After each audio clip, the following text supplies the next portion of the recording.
Hey, Howard here from 82 Maple, and as subscribers of this channel know, I love operating equipment. I love moving dirt, I love pushing trees around, I love loading logs onto the sawmill, but would you guess that even more than operating equipment, I love fixing and repairing equipment.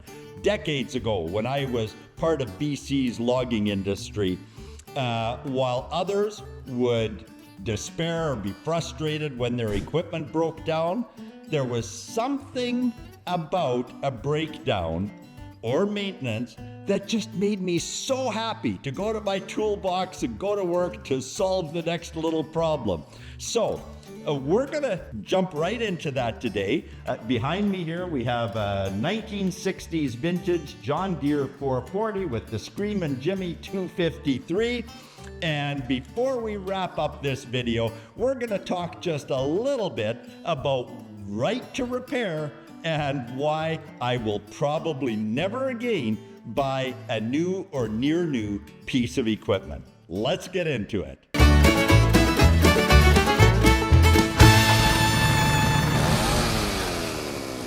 Okay, so what we've got going here again is this old John Deere, and before purchasing it, I took a look to see if the bones were strong. And a couple of things that I look at is the undercarriage. It's had work done on it, good work, and the rollers are great. And I always look at these sprockets, and you get a beat up piece of equipment and these just come to almost a razor point. These are nice and round. I can lay a finger right across there, and I always get somebody, if I'm looking at a crawler, I get them to send me some pictures of the rear sprocket. And check out other things, like get it fired up, check the oil pressure, check out the hydraulics. I'm going to refer to notes to keep me from rambling too much here, so excuse me as I do that. On this unit, we raised the bucket and everything, and after 5 minutes, it had dropped about 5 inches on the boom. I found that totally acceptable for this vintage machine. Others might not, but somebody had burnt up the starter in it. We'll take a glance at that when we walk around the machine. And so what we did is we lifted up the bucket, we threw some blocks of wood in it like this. We gave it a little tug with the tractor that had lifted the bucket up for us, and it's a manual transmission. Dropped it into, I think it was third or fourth gear, dropped the clutch, and within, after pulling it for about 15 feet, and it just fired right up. I really liked that. And there's minimal wiring on these machines, but the wiring that was there was an absolute mess, and that's one of the first things I tackled. That was several months ago, and now I've got it into the shop, and as some of the grandkids are fond of saying, too much fun! Yeah, we're in the too much fun stage right now. So come along with me for a quick tour on where this little journey is going. It's going to go on for a couple of months. This is just kind of something I work on the side when so motivated, and there we have it. So let's take a little walk around. So upholstery. Well, the upholstery was absolutely shot, and so it's always good to put a little bit of lipstick on the pig, and so we got some new upholstery, rebuilt the wood components that are underneath here. Coming over to the gear shift knob. Well, that was completely missing. And you know what? I'm really intent on getting Coral onto this piece of equipment. And how is she going to sort out the gear shift pattern if we don't have a knob that lays that out? Then we... because it's weird. There was no battery box. Again, they had just dropped a battery on here, I think, to start the machine. It was an older gentleman that had this. He had passed away, and the kids were looking to get rid of it. And so got a new battery box and got it secured. That was no small trick, but that's done. And battery cables, one of them needed replacing. There was no disconnect switch on a piece of equipment like this. I always have a lot more comfort with a disconnect switch. Yeah, the camera is picking up that nothing's been connected here. I need one cable end, and I can connect that, and we'll have a proper disconnect switch in place. We're going to come around here now with a little bit of a shot. I'm bowling things over, but we can get a little bit of a shot of the starter. So we have a starter back in there, and that was cooked. I had it rebuilt. We got literally the last armature, the last brand new armature that we could find in North America, and got that plugged into there.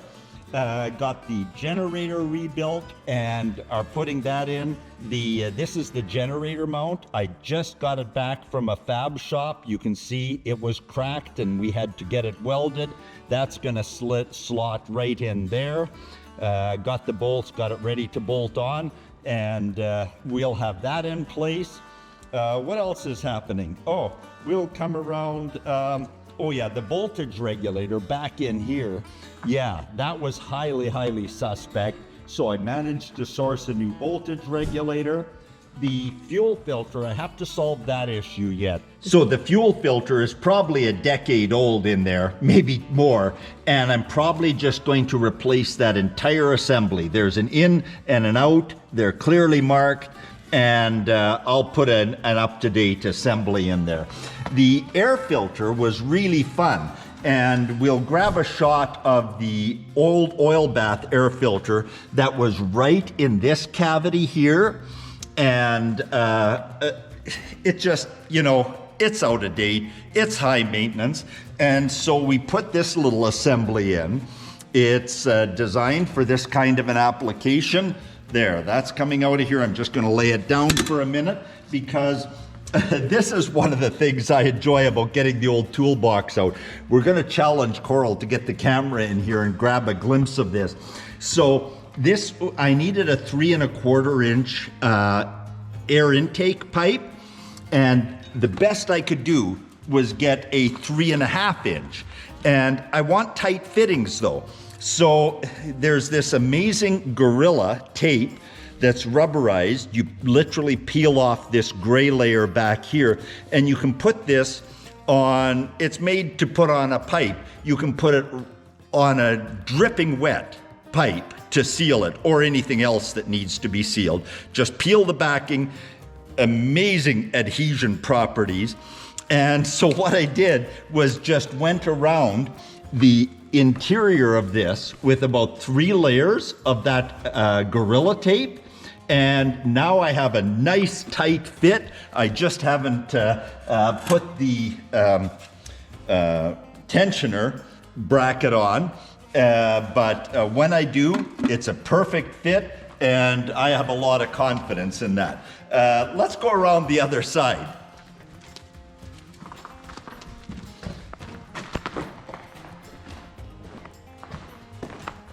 Oh yeah, while we're here, after having spent years in a previous profession pouring through contracts in 3-ring binders like this, well, I'm back hitting the books. This is the John Deere 440 parts manual, and here we have the entire service manual. It's amazingly detailed. And so I've been hitting the books lately, and that in itself is just a ton of fun. So what did I say we were going to talk about when we came around here? Yeah, there's the old air filter assembly. Look at that.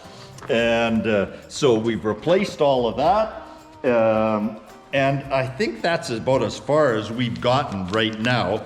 A couple of other little things just on a put lipstick on the pig. I've got some various pieces of checker plate, and so over here on the hood, somebody was trying to access, I think it was the generator. I'm thinking about how this hood sits, And so they decided they needed to access the generator and just took a cutting torch and carved that out. So we're going to put that on there, and I'll fix it up in a way that it'll be hinged for easy access, just in case you want to check the voltage that's coming out of that generator without pulling the hood off, which was, I think, their intention in carving that hole in there. But you know what? Back to what I started this with about right to repair. We've got this old 53 Ferguson sitting here, and this was my dad's answer to ending Howard's freeloader ride, where he got an allowance every week when he was 12 years old. And when my dad came home with this, he said, "That's the end of the allowance, Howard. You're now on your own and you can earn your way." And so I picked up odds and ends of landscaping and snow plowing jobs, and I had more walking around money than any other kid in my class. The reality is, this piece of equipment is now something like 71 years old. And you know what? It's been in a shop once in that entire time. And meanwhile, you contrast that with a 4066 John Deere that I got with 500 hours on it. I put 600 hours on it, and it's been in the shop 7 times now in the last 3.5 years, and 600 hours. 4 of those times for emissions-related issues that only the dealer could solve. Around the back end of that John Deere, literally nuts and bolts falling off. I tend to watch that stuff, but I'm just amazed at how that happens. And meanwhile, this stuff just chugs along. And, other people are much more well-informed, much more eloquent on the whole right to repair issue, but I'm opposed to it having to take a piece of equipment or a vehicle into the dealer for every little thing, because there is just an amazing amount of joy that I would be deprived of in doing that. I love cracking open the toolbox.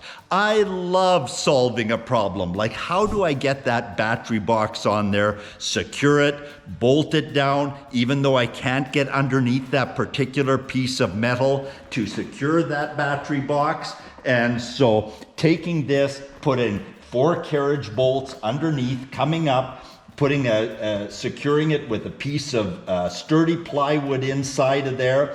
The carriage bolts, of course, allow this then to be bolted down without creating a spacer under there.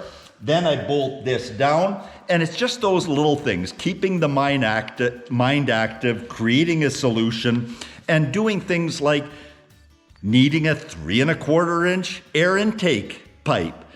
And the only thing I can get is a 3½ inch. So what do I do with that? And just a ton of fun, you know.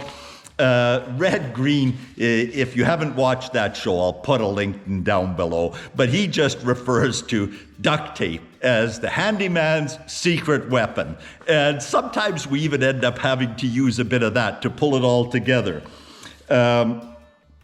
So there's some redneck fixes on this little piece of equipment, but it just makes me giddy as a schoolboy that was underperforming and has just come home with his first A on his report card. As I come into dinner after being out here in the shop and regale Coral with tales, or afflict her with tales, or frustrate her with my tales of my little wins as I work on this equipment. You know, it just makes me feel like I've been out there slaying dragons and winning contests against sea monsters all day long. So apologies to Coral for all of that, but I'm having the time of my life.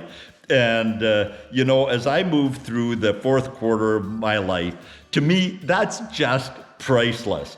And at the end of the day, I come slugging my way into the mudroom after having just gotten a text from Coral saying dinner is ready, and I smell like grease and oil and exhaust. And Coral says, "I like it when you smell like a real man." Hey, now that's priceless. And you know what? as my mind turns to that, I wonder if I might just be able to bottle and brand that. Eau de la Diesel, or something like Essence of Grease.